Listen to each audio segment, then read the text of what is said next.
ሰላም እንደምን ቆያችሁ ተማሪዎች። ዛሬም እንግዲህ በድጋሚ በሌላ ቪዲዮ ተገናኝተናል ማለት ነው። ይህን ዋይት ቦርድ ላይ የምትመለከቱትን ጥያቄ በ2018 ሚኒስትሪ ኤግዛም ለሚወስዱ ተማሪዎች የቀረበላቸው የሞዴል ጥያቄ ነው። ምናልባት እንደዚህ ያለ ይዘት ያለውን ትምህርት ለምትማሩ ተማሪዎች እንዲሁም ደግሞ ልጆቻችሁን ለምታስጠኑ ወላጆች ካላችሁ ይህንን ቪዲዮ እስከ መጨረሻው ድረስ እዩት። እጅግ በጣም ይጠቅማችኋል ብዬ ተስፋ አደርጋለሁ ማለት ነው። ጥያቄው የሚጠይቀን ትልቁ የጋራ አካፋይ እንዴት እንደምትፈልጉና እንዲሁም ደግሞ ምን ማድረግ እንዳለባችሁ ነው የሚጠይቀን ማለት ነው። እሺ ጥያቄው ስናየው 424 እና የ648 ትልቁ የጋራ አካፋይ ስንት ነው ተብለን ተጠይቀናል ማለት ነው። እንደነዚህ ያሉ ጥያቄዎችን በምትሰሩበት ሰዓት ክፍል ውስጥ ምናልባት ተምራችሁት ሊሆን ይችላል ብዬ ተስፋ አደርጋለሁ። ያን ነገር ማስታወስ ይጠበቅባችኋል። ትልቁ የጋራ አካፋይም ሆነ ትንሹ የጋራ ብዜት በምትፈልጉበት ሰዓት ምን ማድረግ አለባችሁ የሚለው እናያለን ማለት ነው። ትልቁ የጋራ አካፋይም ሆነ ትንሹ የጋራ ብዜትን በምንፈልግበት ሰዓት ማድረግ ያለብን ነገር ቁጥሮችን በብቸኛ ትንትን ከተነተናቸው በኋላ ማለትም አብዢዛ ተጠቀመን ማለት ነው። በብቸኛ ትንትን ከገለጽን በኋላ ቅድም እንዳልኳችሁ ትልቁ የጋራ አካፋይም ሆነ ትንሹ የጋራ ብዜት መፈለግ ይጠበቅብናል። ስለዚህ አሁንም የምናደርገው ያንኑ ነው። ብቸኛ ቁጥሮች፣ እነዚህ ብቸኛ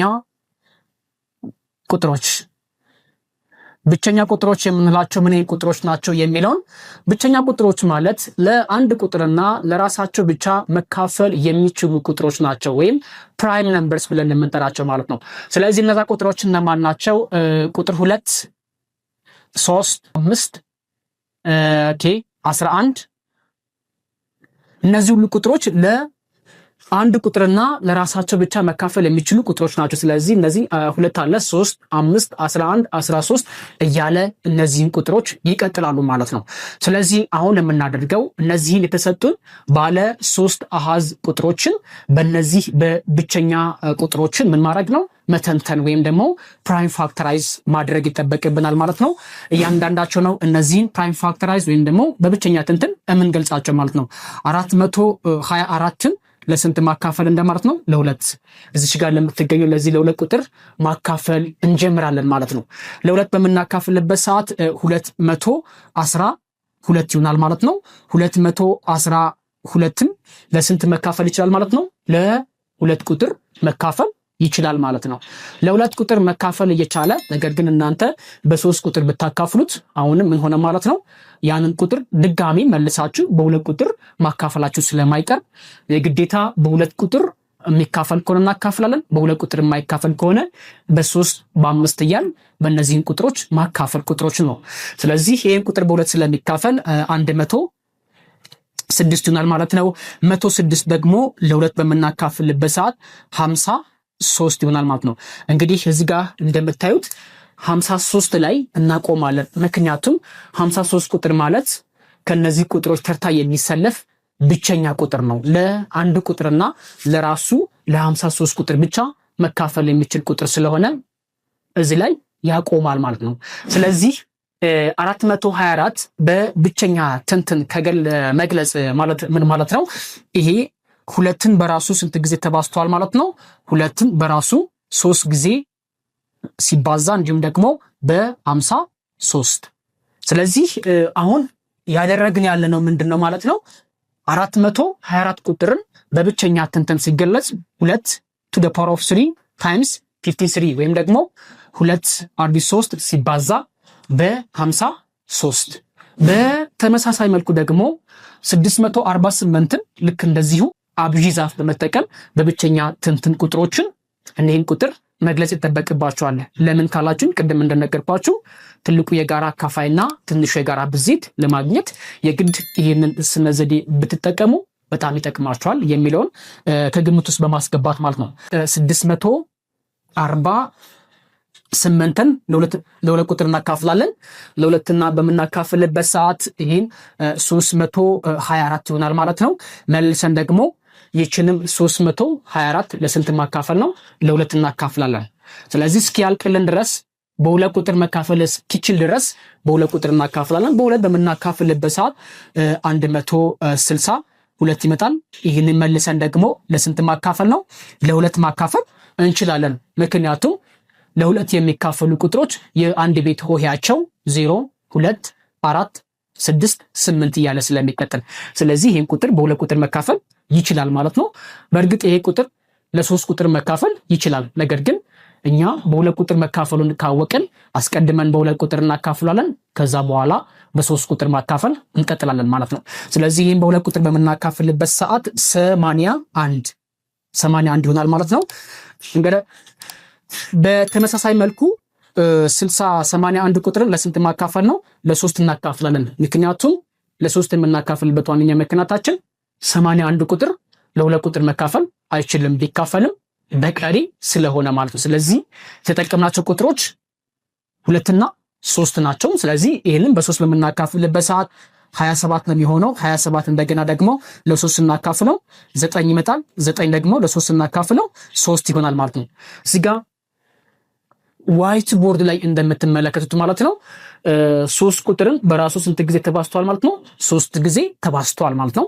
ያ ማለት 3 ሲባዛ በ3 ሲባዛ በ3 ሲባዛ በ3 አሁን እዚህ ጋር እናቆማለን። ምክንያቱም እዚህ ጋር በምታቆምበት ሰዓት ማስታወስ ያለባችሁ ቁጥር እዚች ጋር ያለችዋን ቁጥር ብቸኛ ቁጥር ከሆነች የማይተነተን ቁጥር ከሆነ እናቆማለን ማለት ነው።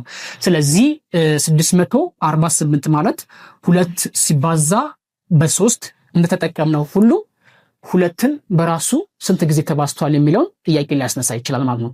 ስለዚህ ሁለትን በራሱ 1 2 3 to the power of 3 ሶስትን ደግሞ በራሱ ስንት ጊዜ ተባዝቷል ማለት ነው? 4 ጊዜ ተባዝቷል ማለት ነው። አሁን እንግዲህ ዋናውና ትልቁ ወይም ደግሞ ተማሪ ሊያስቸግራቸው የሚችለውን ፓርት አልፈነዋል ማለት ነው። ስለዚህ አሁን ወደ ጥያቄያችን እንመለሳለን። ወደ ጥያቄያችን ስንመለስ የሚጠይቀን ትልቁ የጋራ አካፋይ ነው የሚጠይቀን። እንግዲህ ትልቁ የጋራ አካፋይ ማለት ምን ማለት ነው? ማንኛውም ቁጥሮች ማለት ነው አካፋዮች አሉት አይደለም? ስለዚህ ከነዛ አካፋዮች ውስጥ ደግሞ የጋራ አካፋዮች ይኖራሉ። ከጋራ አካፋዮቻቸው ውስጥ ደግሞ ተለቅ ያለውን ወይም ትልቁን የጋራ አካፋይ ነው የሚጠይቀን ማለት ነው። ስለዚህ አሁን በዚህ ምሳሌ መሰረት የ424 እና የ648 ከጋራ አካፋዮች ውስጥ ትልቁ የጋራ አካፋይ የሆነው የትኛው ነው የተጠየቀ ነው። ስለዚህ ያንን ጥያቄ ደግሞ ለመመለስ የግዴታ ይሄንን መስራት ይጠበቅብን ነበረ። ይሄንን ሰርተናል ማለት ነው። አሁን ትልቁ ስራና ተማሪዎች በደንብ ማስታወስና ማገናዘብ ያለባችሁ እዚህ ጋር ነው ማለት ነው። ትልቁ የጋራ አካፋይ በምትፈልጉበት ሰዓት የጋራ አካፋዮቹ እነማን ናቸው የሚለውን ጥያቄ ያስነሳል ብያቸዋለሁ። ስለዚህ እዚህ ጋር በምታዩበት ሰዓት ከጋራ አካፋዮች ውስጥ 424ን የሚያካፍለውና 648ን ከሚያካፍሏቸው ቁጥሮች በዋነኛነት ማን ነው ማለት ነው? ሁለት ቁጥር ነው ማለት ነው። እዚህም ስትመጡ 648ን ያካፈለው ቁጥር ማን ነው ማለት ነው? ሁለት ቁጥር ነው ማለት ነው። ስለዚህ እዚህ ጋር እንደምታዩት 3 ቁጥር 648 በ3 ቁጥር መካፈል ይችላል። ነገር ግን 242ን በስንት ቁጥር መካፈል አይችልም ማለት ነው? በ3 ቁጥር መካፈል ስለማይችል የጋራ አካፋይ ውስጥ ሊካተት አይችልም ማለት ነው። ስለዚህ ይህንን ጨርሳችኋል ማለት ነው። ትልቁ የጋራ አካፋያችሁ ሊሆን የሚችለው ማን ነው ማለት ነው? ትልቁ የጋራ አካፋያችሁ ሁለት ከጋራ አካፋያችሁ ውስጥ ትልቁ የጋራ አካፋዩ ሁለት፣ ነገር ግን ሁለትን በራሱ ስንት ጊዜ ተባዝቷል የሚለውን ከግምት ውስጥ ታስገባላችሁ። በዚህ ጋር እንደምታዩት 2 ርቢ 3 ነው። እዚህ ጋር ደግሞ 2 ርቢ 3 ነው። ስለዚህ እንደዚህን ቁጥሮችን በምታገኙበት ሰዓት ደግሞ ትንሽ ርቢ ያለውን መውሰድ ይጠበቅባችኋል። ከጋራ አካፋዮቻቸው ውስጥ ትንሽ ርቢ ወይም በትንሽ ርቢ የተገለጸውን ቁጥር ትወስዱና ያንን ቁጥር አባስታችሁ ምን ማድረግ ነው? የተጠየቃችሁትን መልስ መመለስ ይጠበቅባችኋል ማለት ነው ተማሪዎች። ስለዚህ በዚህ ምሳሌ መሰረት ሁለትን በራሱ ስንት ጊዜ ተባዝቷል? 3 ጊዜ ተባዝቷል። እዚህም ሁለትን በራሱ ስንት ጊዜ ተባዝቷል? 3 ጊዜ ተባዝቷል። ያ ማለት 2 ርቢ 3።